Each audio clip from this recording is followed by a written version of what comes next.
Bölüm 13 Yoga Yoga uygulayıcıları bədən və zihin için özel egzersizler yaparak Atman birliğini sağlamaya çalışırlar. Bu egzersizlerin çoğu Patanjali'nin yoga sutralarında sunulmaktadır. Bu sutralar 2000 yıl evvel yazılmıştır. Patanjali'nin Raja Yoga olarak bilinen sistemi 8 karakteristik uygulama seviyesini içerir. Yama, başkalarına karşı yaşam davranışı, yalan söylemekten, hırsızlıktan, başkalarına zarar vermekten, şehvetten ve açgözlülükten uzak durmak. Niyama, kendine karşı davranış, temizlik, huzur, zühd, kitap okumak ve ibadet etmek. Asana, esneme, eğilme, denge ve oturma pozisyonları için egzersizler. Günümüzde bu egzersizler yaygın olarak Hatha Yoga adıyla bilinmektedir. Pranayama, zihin kontrolü için nefes egzersizi. Pratyahara, dikkatin bedenden ve duygulardan uzaklaştırılması. Dharana, zihnin konsantrasyonu. Dhyana, meditasyon. Samadhi, sürekli gerçeklikte olmak. Listelenen uygulamaların çoğu diğer spiritüel sistemlerde de bulunabilir. Bunun tek istisnası Hatha Yoga ve Pranayama'dır. Raja Yoga'ya özgün karakterini verenler onlardır. Ziyaretçiler Sri Ramana'ya bu uygulamalar hakkında soru sorduklarında o genellikle Hatha Yoga'yı bedensel odaklı olması nedeniyle eleştiriyordu. Öğretisinin temel dayanağı ruhsal sorunların ancak zihin kontrolüyle çözülebileceğidir ve bu yüzden Bhagavan öncelikli olarak bedenin iyiliğiyle ilgilenen manevi disiplinlerin uygulanmasını asla teşvik etmedi. Maharshi pranayamaya yani nefes kontrolüne çok önem veriyordu ve bunun zihnini başka bir şekilde kontrol edemeyenler için yararlı olduğunu söylüyordu. Ama genel olarak bunu yeni başlayanlara yönelik bir praktik olarak görme eğilimindeydi. Raja Yoga'nın etik, meditasyon ve samadhi gibi diğer yönlerine ilişkin görüşleri ayrı bölümlerde ele alınmaktadır. Raja Yoga'nın yanı sıra bir de popüler bir sistem var, Kundalini Yoga. Bu sistemin uygulayıcıları Kundalini adını verdikleri ruhsal gücü harekete geçirmek için vücuttaki ruhsal merkezlere, çakralara odaklanırlar. Bu uygulamanın amacı Kundalini'yi omurganın tabanından bedene kadar uzanan psişik kanal Sushumna'ya doğru yükselmeye zorlamaktır. Kundalini yogisi bu gücün başın üstünde bulunan en yüksek çakra olan Sahasrara'ya ulaştığında sonucun kendini gerçekleştirme olacağına inanır. Sri Ramana, Kundalini Yoga'yı hem potansiyel olarak tehlikeli hem de gereksiz gördüğü için müritlerine Kundalini Yoga uygulamasını asla tavsiye etmemiştir. Kundalini gücünün ve çakraların varlığını kabul etti. Ancak Kundalini gücüyle Sahasrara'ya ulaşmanın henüz gerçekleşmeye yol açmadığını söyledi. Ona göre nihai gerçekleşme için Kundalini'nin Sahasrara'nın ötesine geçmesi ve başka bir nadinin, psişik sinir, Amrita nadinin aynı zamanda Paranadi veya Jiva nadi olarak da adlandırılır. Aşağı inmesi ve göğsün sağ tarafındaki kalp merkezine girmesi gerekir. Maharshi öz sorgulamanın Kundalini'yi otomatik olarak kalp merkezine götürdüğünü iddia ettiğinden özel yoga egzersizlerinin gerekli olmadığını öğretti. Atman, egonun kaynağını arayıp kalbe dalmakla elde edilir. Bu doğrudan kendini gerçekleştirme yöntemidir. Bunu yapan kişinin başın üstündeki merkezi Sahasrara, Sushumna, Paranadi, Kundalini, Pranayama və ya 6 çakra mərkəzinin nadiləri haqqında əndişələnməsinə gərək yoxdur. Yuxarıda belirtilən uygulamalara ek olaraq Hinduizmdə karma yoga, yəni eyləm yoqası adı verilən bir yoga daha vardır. Bu sistemin uygulayıcıları özverili hizmət və başqalarına yardım yolu ilə manevi gəlişimə çabalarlar. Bhagavad Gita bu yolu çox övsə də, Sri Ramana iyi işlər yapacaq bir bənin və yardıma ihtiyacı olan digər insanların varlığını varsayan bu yolu takip etməkdən kəndisini alıkoyardı. O, bu uygulamayı yalnızca bazı adanmışların Jnana, Bhakti və ya Raja yoga yolunu takip edəməyəcəyini hiss etdiyində təşviq ediyordu. Əgər adayın mizacı ilk iki yöntem olan Jnana və Bhakti için, yaşı isə üçüncü yöntem olan yoga için uygun değilsə, karma marga yolunu izləməyə çalışmalıdır. Onun asil vasıfları daha da belirginləşir və özverili bir zevk alır. Kişi aynı zamanda yukarıda belirtilən 3 yoldan birində hərəkət etməyə də uygun şəkildə hazırlanır. Sri Ramana, karma yogisinin bu yolda başarılı ola bilməsi için kendisinin başqalarına yardım etdiyi fikrindən kurtulması, eylemlərinin sonuçlarına karşı kayıtsız və bağımsız olması gərəkdiyini vurgulamışdır. Karma yogadan yalnızca onaylama anlamında nadirən bahs edən yazar, tüm eylemlərin ben yapanım düşüncəsi olmaksızın gerçəkləşdirilməsi durumunda bu iki koşulun da yerinə gətiriləcəyini kabul etdi. Yoga birlik deməkdir. Nəyin nə ilə birliyi? Kesinlikle doğru. Yoga ön bir ayrışmayı ifade eder və daha sonra birinin digərinə kavuşmasının aracıdır. Peki, kim kiminlə birləşiyor? Siz bir arayıcıysanız, bir şeyle birləşməyə arıyorsunuz. Eğer bu varsayımı kabul ediyorsanız, o zaman bu bir şeyin sizden ayrı olması gerekir. Ama sizin atmanınız, sizin gerçek benliğiniz sizin tarafınızdan bilinmektedir ve siz her zaman bunun farkındasınızdır. Onu arayın ve o olun. O zaman sonsuzluk olarak görünecektir ve yoga diye bir şey söz konusu olmayacaktır. Bu ayrım, yani viyoga, kimler için geçerlidir? Bilmiyorum, gerçekten bir bölünme var mı?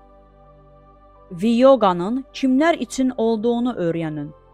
Bu arayış kendisi yogadır. Bu, bütün spiritüel yollarda ortak bir durumdur ve aslında Atman'dan veya gerçeklikten farklı olduğunuz fikrinden vazgeçmekten başka bir şey değildir. Tüm yogalar, karma, jnana, bhakti, raja, sadece farklı doğalara karşılık gelen farklı evrim yöntemlerine sahip farklı yollardır. Hepsinin amacı insanları uzun zamandır var olan Atman'dan farklı oldukları düşüncesinden uzaklaştırmaktır. Uzakta veya sizden ayrı olan bir şeye gidip onunla birleşmek anlamında bir birlik veya yogadan söz edilebilmez. Çünkü hiçbir zaman Atman'dan ayrı olmadınız ve olamazsınız. Yoga ile sorgulama arasındaki fark nedir? Yoga, düşüncelerin bastırılması anlamına gelen Chitta Vritti Nirodha'yı önerirken ben Atman Vishanu'dur, yani kendini aramadır. İkinci yöntem daha pratiktir. Ben Atma Vishanu'yu öneririm, yani kendini aramayı. İkinci yöntem daha pratiktir. Bayılınca veya oruçlu olunca zihin susar ama sebep ortadan kalkınca hemen hayata geri döner. Yani düşünceler eskisi gibi akıyor. Zihni dizginlemenin iki yolu vardır. Ya kaynağını aramak ya da onu üstün bir gücün ezici darbesine teslim etmek. Teslim olmak, üstün, egemen bir gücün varlığını kabul etmek demektir. Eğer zihin kaynağını bulmaya yardım etmeyi reddediyorsa, o zaman şimdilik bırakın gitsin. Onun geri dönmesini bekleyin ve sonra içinize dönün. Sabırlı ve azimli olmadan hiç kimse başarıya ulaşamaz. Nəfəsi kontrol etməyə ihtiyac varmı? Nəfəs kontrolü kişinin kendi içine dərinləməsinə dalmasına yardımcı olan bir araçdır. Bu, zihni dizginləməklə çox iyi yapılabilir. Zihin kontrol altına alındığında nəfəs otomatik olarak kontrol altına alınır. Arayışçıya zihni dizginləmək yetərlidir. O zaman nəfəsi dizginləməyə çalışmanın gərəyi kalmaz. Nəfəs kontrolü yalnızca düşüncələrini doğrudan kontrol edəməyən kişilərə önərilir. Pranayama nə zaman yapılmalı və nə kadar etkilidir?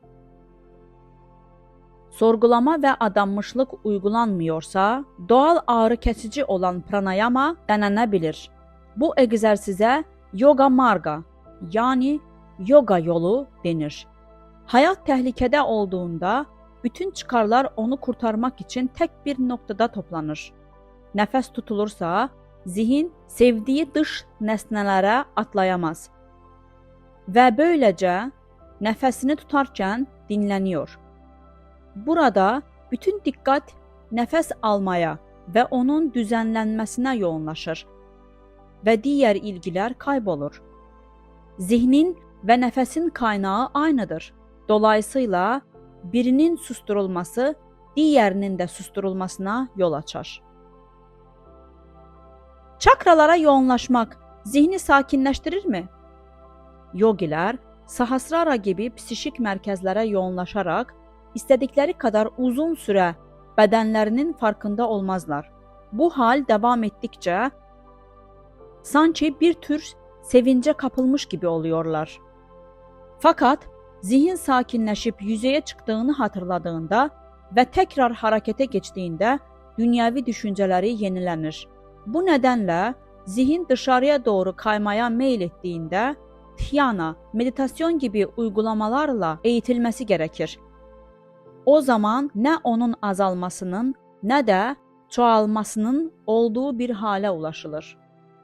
Pranayama ile oluşan zihin kısıtlaması da geçicidir. Huzur ancak kontrollü nefesle sağlanır. Bu yüzden geçicidir. Pranayamanın kendi başına bir amaç olmadığı açıktır. Pratyahara, zihnin nesnelerden çekilmesi, dharana, zihnin konsantrasyonu, dhyana, meditasyon ve samadhi takip eder. Bu aşamalar zihnin dizginlenmesiyle ilgilidir. Ve bu daha önce pranayama yapmış olanlar için daha kolaydır.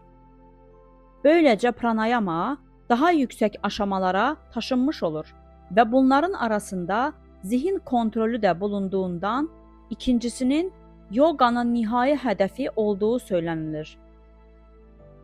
Daha ileri seviyedeki bir arayıcı nefsini tutma praktiğine zaman harcamadan doğrudan zihni dizginlemeye kolaylıkla geçecektir. Pranayamanın 3 aşaması vardır. Nefes verme, nefes alma ve tutma. Bunlar nasıl düzenlenmeli?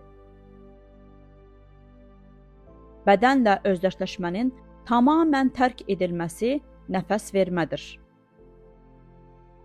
Ben kimimi keşfederek içe doğru gitmek sadece bir nefes almadır. Tek bir gerçeklik olarak ben oyum nefesin tutulmasıdır. İşte bu gerçek pranayamadır. Mahayoga'da meditasyonun başlangıcında nefesin yani nefes alıp vermenin takip edilebileceğine dair bir işaret buldum. Ve belli bir zihin dinginliğine eriştikten sonra arayıcı kalbin derinliklerine dalarak zihnin kaynağını arayabilir. Gerçekten bu tür pratik tavsiyelere ihtiyacım var. Bu yöntemi uygulayabilir miyim? Doğru mu? Önemli olan bir şekilde zihni öldürmektir. Sorgulama becerisini göstərəməyəcək kadar güçlü olmayanlar zihni dizginləmək üçün pranayama kullana bilirlər. 2 türü vardır: nəfəs tutma və düzənləmə, bir də sadəcə nəfəsin gözlənməsi. Nəfəsinizi tutarkən nəfəs vermə, tutma və nəfəs alma sürəsi oranı 1-4-2 mi ən iyisidir? Bazen sayaraq deyil də, mantra söyləyərək ayarlanan bütün bu oranlar sadəcə zihni kontrol etməyə yarar. Həpsi bu. Nəfəsin gözləmlənməsi də pranayamanın bir türüdür. Nəfəs alma, tutma və vermə sırasının daha zorlanması bazı durumlarda, örneğin arayıcının hər adımını yönləndirəcək yetkin bir qurunun olmaması durumunda zararlı ola bilir. Sadəcə nəfəsinizi gözləmləmək daha kolaydır və heç bir risk içərməz. Kundalini Shakti'nin təzahürü, yani Kundalini gücü, yalnızca Shakti'ye ulaşmanın yogik yolunu izləyənlərdə ya da aynı zamanda təslimiyyət yolunun Bhakti veya Prema, yani sevgi uygulayıcılarında mümkündürmü? Kundalini Shakti'ye sahip olmayan var mıdır?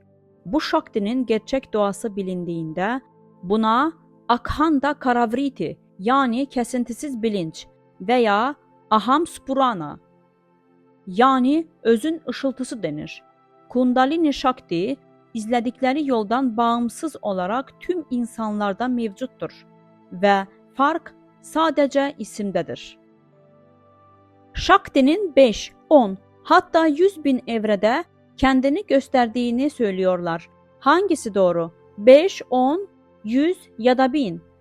Shakti'nin tek fazı var ve eğer onun tezahürünün birkaç aşamadan oluştuğundan bahsediyorlarsa, bu sadece onu sunmanın bir yoludur. Shakti tektir. Jnana sadece kendi yolunu izleyenlere değil, aynı zamanda yoga yapanlar gibi başkalarına da yardım edebilir mi? Şüphesiz. İnsanlar hangi yolu seçerlerse seçsinler, onlara yardım eder. Bu bana şunu hatırlatıyor. Diyelim ki bir dağ var ve bu dağa tırmanmak için birçok yol var. Jnana insanları kendi yolunda yükselmeye davet ediyor. Ama kimisi bundan hoşlanabilir, kimisi de hoşlanmayabilir. Eğer sonuncuların yalnızca bu şekilde yükselmeleri beklenirse, zirveye çıkmaları mümkün olmayacaktır. Jnana hangi yolda olursa olsun tırmanan insanlara yardımcı olur. Yolun ortasında olanlar diğer yolların avantaj ve dezavantajlarının farkında olmayabilirler. Ama zirveye ulaşmış ve başkalarının yükselişini izleyen kişi bütün yolları görür. Bu sayede yukarı tırmanan insanlara tuzaktan kurtulmak için nereye doğru hareket etmeleri gerektiğini gösterebilmektedir. Amaç herkes için aynıdır. Kişi pranayı veya yaşam gücünü Sushumna Nadi'ye nasıl yönlendirebilir ki bilincin bedenle özdeşleşmesi olan Chit Jada Granthi düğümü Sri Ramana Gita'da anlatılabilen şekilde kesilebilsin? Ben kimim adlı sorgulaması ile yogiler Kundalini'yi Sushumna'ya yükseltmeye çalışır. Jnani'nin böyle bir amacı olmayabilir ama her ikisi de yaşamın gücünü Sushumna'ya göndererek ve Chit Jada Granthi'yi keserek aynı sonuçları elde eder. Kundalini, Atman veya Shakti'nin başka bir adıdır. Biz bedenin içinde olmaktan bahsediyoruz çünkü kendimizi bu bedenle sınırlı olarak hayal ediyoruz. Ama gerçekte Kundalini ne içeridedir ne de dışarıdadır. Çünkü Atman'dan veya Shakti Atman'dan farklı değildir. Kundalini'nin Sushumna'ya yükselebilmesi için bu nadileri nasıl arındırabiliriz? Yogin bu amaçla nefes tutma tekniğini kullanırken, Jnani sadece sorgulamayı öneriyor. Zihin bu şekilde Atman ile birleştiğinde Atmandan ayrı olmayan Shakti veya Kundalini otomatik olarak yükselir. Yogilər Kundaliniyi başın üzərindəki mərkəz olan Sahasraraya veya 1000 yapraqlı lotusa yüksəltməyə büyük önəm verirlər. Onlar kutsal kitabda hayat akımının bədənə başdakı bıngıldaqdan girdiyinin söylənilməsini referans alaraq Viyoganın, yani ayrılığın bu yoldan gəldiyinə görə yoganın, yani birləşmənin də tərs yoldan gerçəkləşdirilməsi gərəkdiyini savunurlar. Bu nədənlə yoga praktiyi ilə prana toplanmalı və yogaya ulaşmaq üçün bıngıldağa girməliyiz dərlər. Jnanilər isə yoginlərin bədənlərinin varlığını və atmandan ayrı olduqlarını varsaydıqlarını iləri sürərlər. Yogi ancaq bu ayrılıq görüşünün kabul edilməsi halində yoga praktiyi yolu ilə yenidən birləşmənin sağlana biləcəyini önərə bilir. Gerçəkdə bədən beyində yerləşən zihindədir.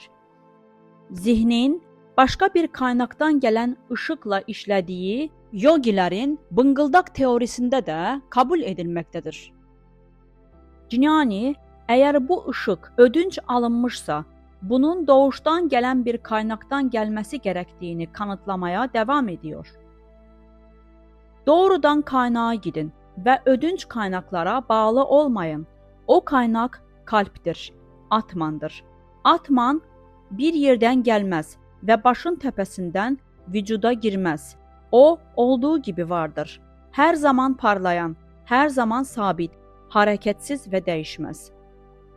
İnsan kəndini dəyişməz və əbədi olan atmandan yaranan bədənin və ya zihnin sınırları ilə sınırlandırır.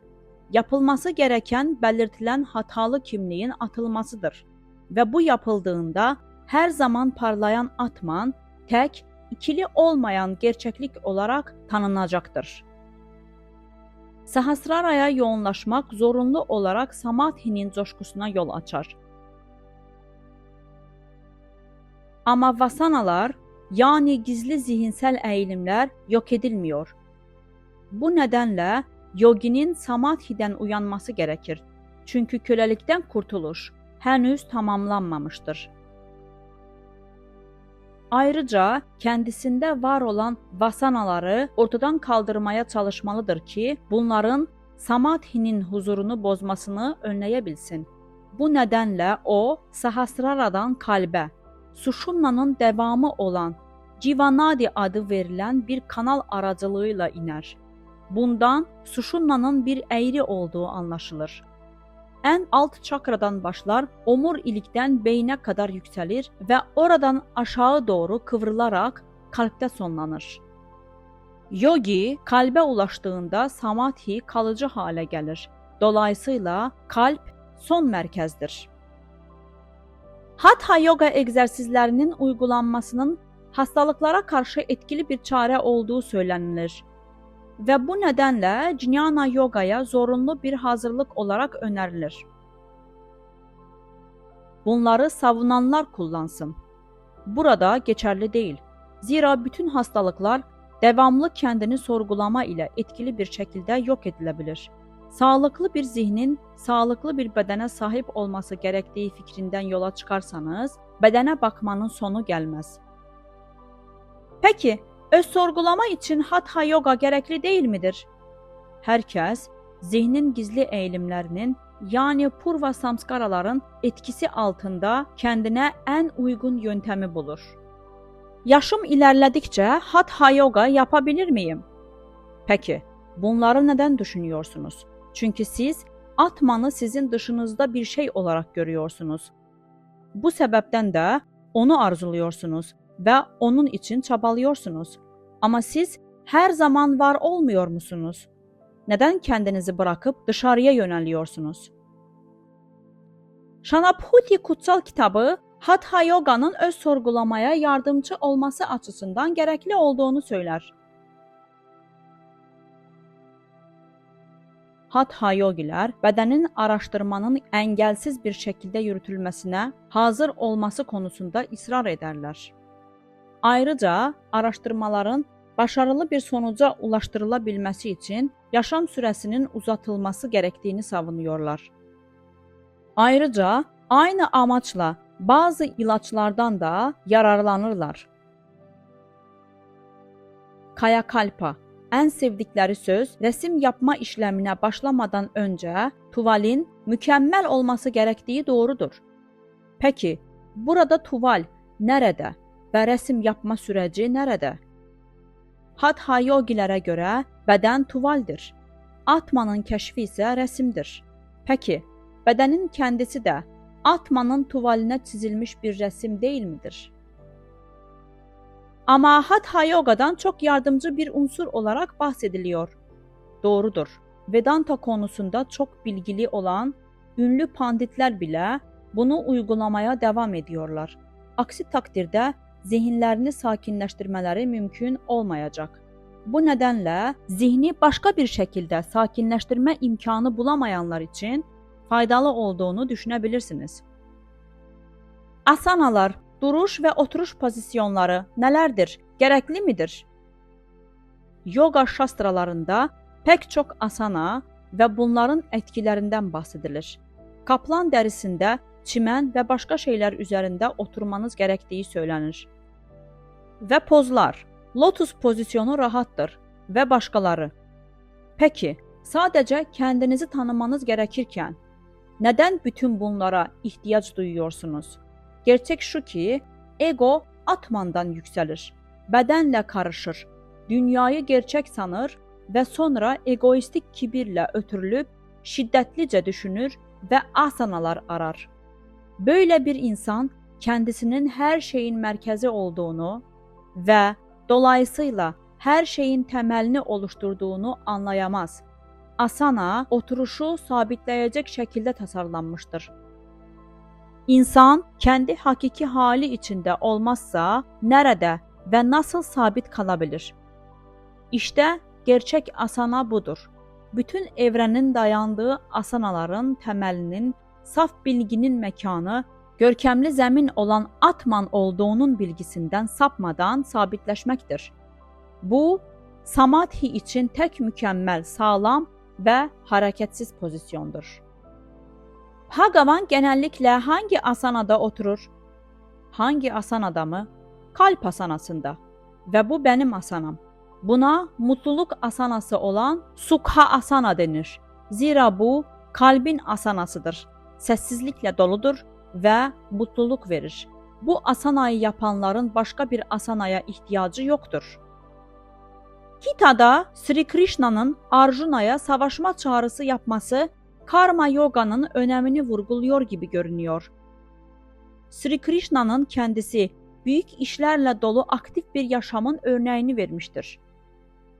Gita, beden olmadığınızı ve dolayısıyla yapan olmadığınızı da belirterek başlar. Peki, bunun anlamı nedir? İşte bu. İnsan kendisinin yapan olduğunu düşünmeden hareket etmelidir. Ego olmasa bile eylemler devam edecektir. Her insan kendine özgü bir hedefle ortaya çıkar. Bu hedefe ulaşmak ise kendisini oyuncu olarak görüp görmemesine bağlıdır. Karma yoga nedir? Karma eyleme veya onun meyvelerine bağlanmamak mıdır? Karma yoga, kişinin kendini bir eylemci olarak görmediği, eylemin işlevini kendisine yüklemediği yogadır. Tüm işlemler otomatik olarak devam eder. Peki bu eylemlerin meyvelerine bağlanmamak anlamına mı geliyor? Bu soru ancak yapan biri varsa ortaya çıkar. Bütün kutsal kitaplar insanın kendisini bir yapan olarak görmemesi gerektiğini söyler. Peki karma yoga yapma duygusu olmadan yapılan eylemler midir? Yani Kartridva Buddhi Rahita karma mıdır? Evet, kesinlikle doğru. Gita insanın başından sonuna kadar aktif bir hayat sürmesi gerektiğini öğretir. Evet, ama bir faili olmadan hareket etmek.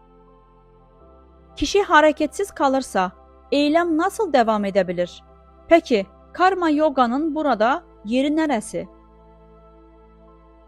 Öncelikle karmanın ne olduğunu, kime ait olduğunu ve kimlerin yaptığını anlayalım.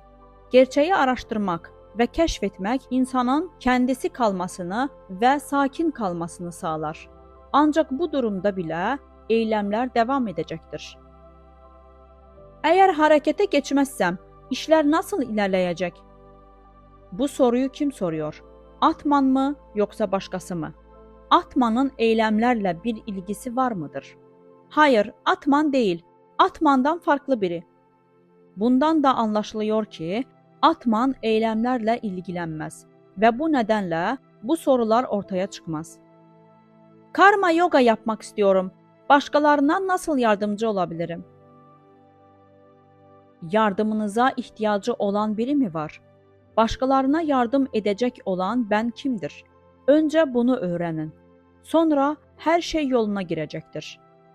Bu kendini gerçekleştirmek anlamına mı geliyor? Benim uygulamam başkalarına yardımcı oluyor mu? Evet, başkalarına verebileceğiniz en iyi yardım budur. Ama gerçekte yardıma ihtiyacı olan başka kimse yok.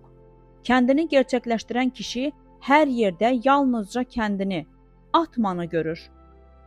Bir kuyumcunun altından yapılmış çeşitli takıları değerlendirirken sadece altını görmesi gibi. İsim ve form ancak bedenle özdeşleştiğinizde var olur. Fakat bilinç ve beden aşıldığında başkaları da yok olur. Gerçekleşmiş insan dünyayı kendisinden ayrı düşünmez. Evliyaların onlara katılıp başkalarına yardım etmeleri daha iyi olmaz mıydı? Karışacak başka kimse yok. Çünkü Atman tek gerçekliktir. Bilgeler sadece Atman olarak dünyaya yardım ederler. Dünyaya hizmet etmenin en iyi yolu egonun olmadığı bir noktaya ulaşmaktır. Eğer dünyaya yardım etmek istiyorsanız ama egosuzluğun bunu başarmanın yolu olmadığını düşünüyorsanız, o zaman dünyanın bütün sorunlarını kendi sorunlarınızla birlikte Tanrı'ya verin. Acı çeken bir dünyaya yardım etmeye çalışmalı mıyım? Sizi yaratan güç dünyayı da yarattı. Eğer o sizi önemsiyorsa, dünyayı da aynı şekilde önemseyebilir. Eğer dünyayı Tanrı yarattıysa, ona bakmak da onun sorumluluğudur, sizin değil. Swaraj'ın yani siyasi bağımsızlığın arzusu doğru mu? Böyle bir istek şüphesiz kişisel çıkarlardan kaynaklanmaktadır. Ancak bu amaca yönelik praktik çalışmalar giderek bakış açısını genişletir ve birey ülkesiyle bütünleşir. Bireyselliğin bu şekilde özümsenmesi arzu edilir bir şeydir. Ve bununla ilgili karma nişkama yani özverili karmadır. Eğer Swaraj uzun bir mücadele ve korkunç fedakarlıkların arasından kazanılmışsa, bu sonuçta zevk alan ve bundan cesaret alan bir adamı mazur göstermez mi? İnsan çalışması sırasında daha üstün bir güce ait olmalı. Bu gücü her zaman aklında tutmalı ve asla gözden uzak tutmamalıdır. O halde nasıl sevinebilir? Yaptığı hareketlerin sonucunun ne olacağını bile umursamamalıdır. Ancak bu durumda karma bencillikten uzak olur. Bölümün sonu. Değerli izleyicilerimiz, eğer bilgi faydalı olduysa beğenməyiniz ve paylaşmanız bizi sevindirir. Kanalın büyümesi ve daha çok insana ulaşması, daha çok insanın bilgilenmesine ve aydınlanmasına sebep olur. Bizimle olduğunuz için teşekkürler.